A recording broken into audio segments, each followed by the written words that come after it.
پارہ اول کا خلاصہ یہ ہے، الحمدللہ قرآن مجید کا پہلا پارہ ہم نے رحمان کی مہربانی اور کرم سے ختم کر لیا۔ اب ہم اس کے قائم سبقوں کا خلاصہ میں پیش کرتی ہوں، چند الفاظ میں کلام اللہ کا مفہوم ذہن میں یعنی ہم سب کے ذہن میں آ جائیں۔ سورہ بقرہ میں یہ بیان کیا گیا ہے کہ اس صورت کا موضوع یہ ہے کہ اس میں ایسی تعلیم دی جائے جو مسلمانوں کے اندر صحیح چال چلن پیدا کر دے اور وہ اپنے مذہب اور اخلاق کے پابند ہو کر دنیا اور آخرت کی انتہائی کامیابیاں حاصل کر لے۔ خالص مذہب اور اخلاق کے حسنہ سمجھانے کے لیے یہ ضروری تھا کہ دنیا میں جس قدر قومیں اور امتیں آباد ہیں ان کے مذہب اور رسموں اور عقیدوں کے اختلاف مٹا دی جائے، ان کی کمزوریاں ظاہر کی جائے اور پھر سیدھے راستے کی تعلیم دی جائے۔ قرآن مجید کے پہلے پارہ میں سب سے پہلے وحی اور الہام کی ضرورت بھی بتائی گئی ہے اور بیان کیا گیا ہے کہ قرآن مجید ایک الہامی کتاب ہے۔ اس کی تعلیمات جو شخص قبول کرے گا اور اس کے احکام کی تعمیل کرے گا وہ سیدھی راہ پا لے گا اور کامیاب ہو جائے گا۔ اس کے بعد اس میں یہ بتایا کہ قرآن مجید کے جواب میں 3 قسم کے لوگ پیدا ہوں گے۔ نمبر 1 پہ ہے جو قرآن کی تعلیمات کو قبول کر لیں گے اور اس کے احکام پر پابند ہو جائیں گے، یہ ہر قسم کی کامیابیاں حاصل کر لیں گے۔ نمبر 2 جو اس کی سختی سے مخالفت کریں گے اور اس کے ماننے والوں سے عداوت اور دشمنیاں رکھیں گے، یہ کافر بڑے عذاب، یہ منکر بڑے عذاب کے مستحق ہوں گے۔ نمبر 3 یہ کہ جو دونوں جماعتوں سے تعلق رکھیں گے، مسلمانوں میں اور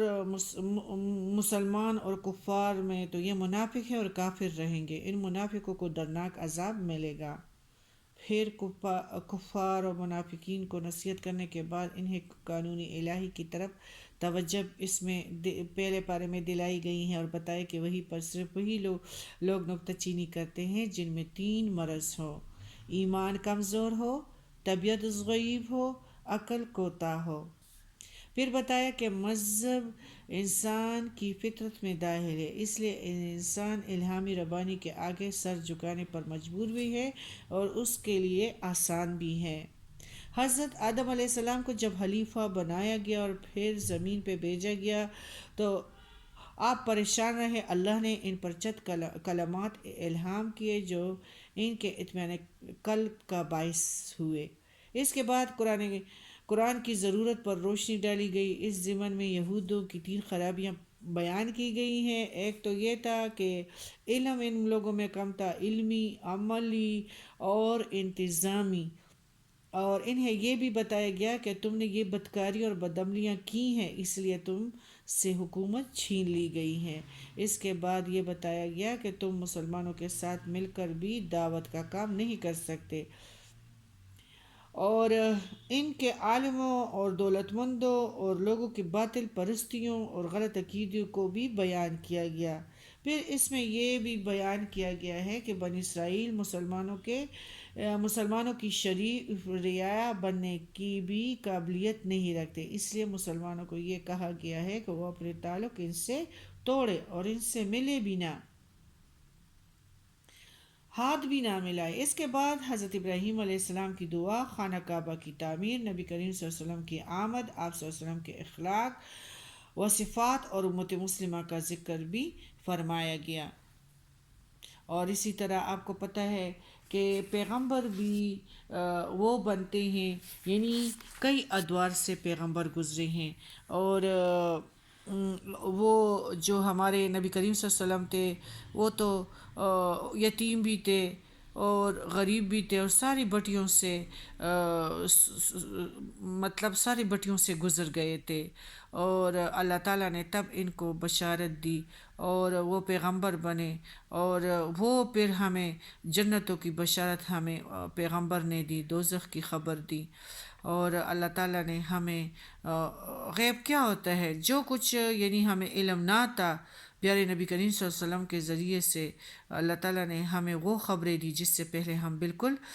ناواقف تھے۔ سورہ بقرہ جو ہے یہ ان چیزوں کی تعلیم ہمیں دیتی ہیں کہ مسلمان اندر سے مضبوط ہو جائے، اس کا یقین ہو جائے، اور وہ